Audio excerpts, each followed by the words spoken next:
സകൃതകൃതാവായ നാട്ടുകാരെ ശ്രദ്ധിക്കുക, കലാപരിപാടികൾ തുടങ്ങാൻ ആരംഭിക്കാൻ. നീ എന്താ ആലോചിക്കുന്നത്? എന്റെ മനസ്സിൽ ചില പ്ലാനൊക്കെ ഉണ്ട്. നീ വേഗം കാണിക്കേ. ഇങ്ങനെയൊന്നും അല്ലടാ.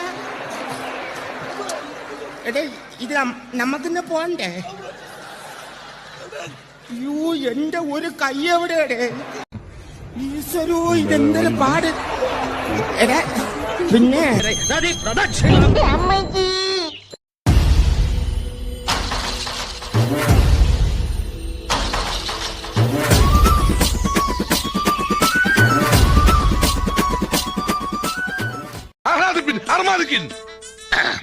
സാകളെ, കേരള ഫയർഫോഴ്സിനും ഇവിടുത്തെ നാട്ടുകാർക്കും മണവാളാൻ സൽസിന്റെ പേരിലും എന്റെ വ്യക്തിപരമായ പേരിലും ഞാൻ നന്ദി രേഖപ്പെടുത്തിക്കൊള്ളുന്നു.